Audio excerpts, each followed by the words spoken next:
So we are putting Kahoot, and in Kahoot, we are putting the questions. Which of the following is not a determinant of a consumer's demand for a commodity? The answer is population, and that's a correct answer. Next is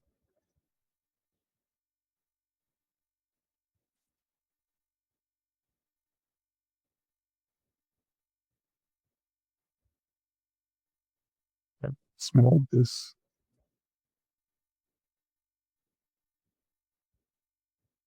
Good song. Okay.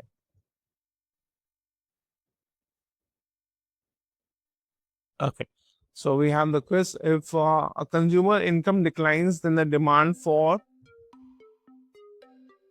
inferior goods will increase. So that's the answer which we have. And that's the right answer.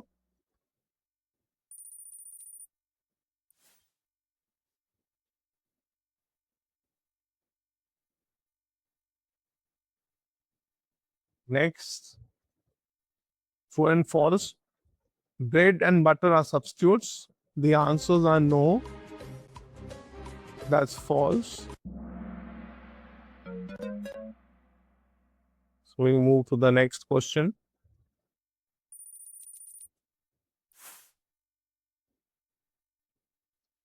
So at present, we have got the highest score of 2,522. True and false again. The law of demand refers to the consumer's income and the quantity of a commodity demanded. So we feel that this true or false. We feel it's false, and that's the right answer. Going to the next question, and our score has moved up. Next question is true and false again. The substitution effect increases in the price of a commodity will cause to search for substitute. So that's true.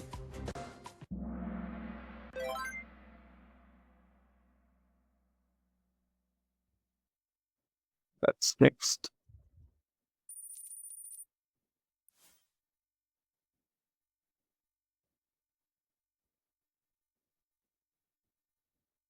The income effect decreases in the price of a commodity is the same as an increase in income. What do you feel? We feel again, it's an open house. Raise your hands. Most of us feel it's true. So the answer was true. Moving to the next question. So we have got 6,000 plus points. Most goods are normal. Again, raise of hands, and people say it's true. Most goods are normal. Say next.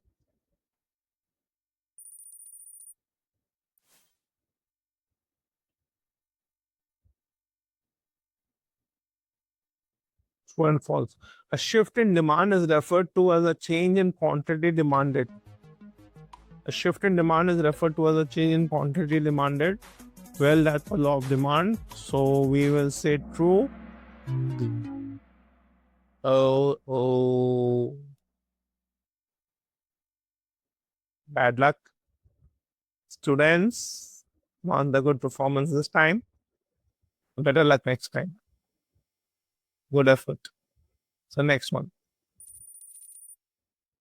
So now we are at 7,000 points. Next one. There is an inverse relationship between quantity demanded of a commodity and its price.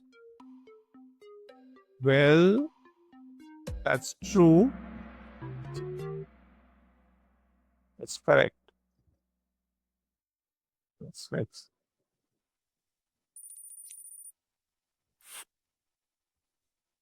So true and false. Managerial economics is primarily concerned with the market demand or of an individual firm's output. So that's only feed. Iki, Wushu. So we got that also correct. So overall, our position only, I think we got one in ESAP. We got the first place, possibly. SK, we got 9,000 plus 5. Tap for that.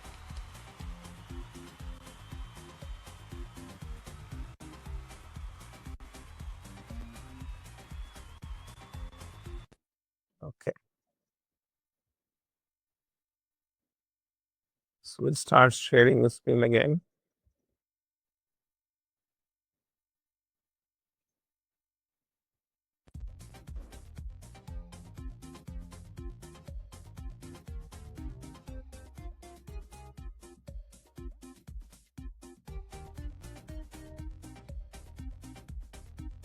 We'll go full screen.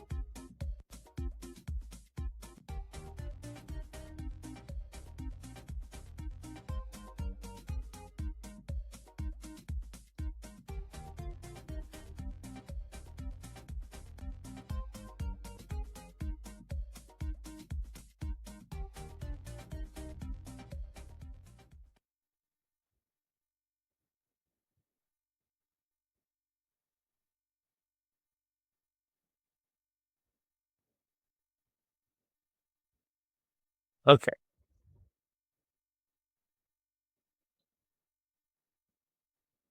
So now we focus on market equilibrium. Equilibrium occurs when there's a intersection between the demand curve and the supply curve, which is there. The equilibrium price and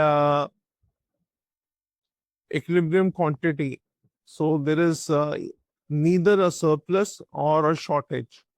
So we'll just look at that.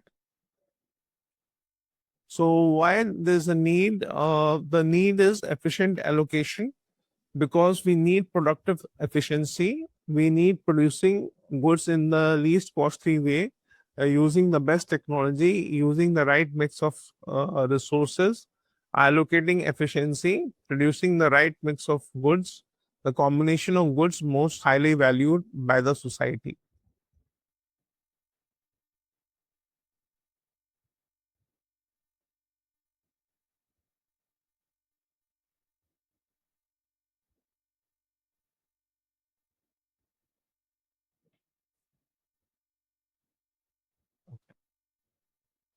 So here we can see the equilibrium price and quantity intersection. On the left hand side, there is the demand table, and on the right hand side, there is the supply table. So the intersection is happening at uh, $3 and 7,000 uh, per week tons. So here you can see very clearly. So at prices 3 per ton, that is $3 per ton, and that is 7,000 per ton. So it is given here. So it's matching, and that is the equilibrium point. So if otherwise, if it was, let's say, $4 and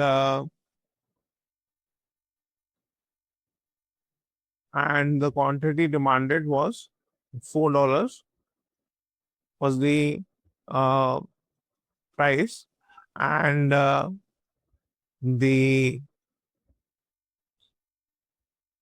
there was going to be a disequilibrium which is there, and you can see there is 6,000 tons surplus, and if there was the price was uh, in a different form, there was a shortage of 7,000 which is there. So you can see there is equilibrium only at 3 and 7. So rationing, functioning of prices, the ability of competitive forces of demand and supply to establish a consistent price at which selling and buying decisions are consistent. So changes in demand and equilibrium. So here you can see what is happening is there's a increase in demand from let's say D1 to D2, and in increase in demand from D1 to D2, the price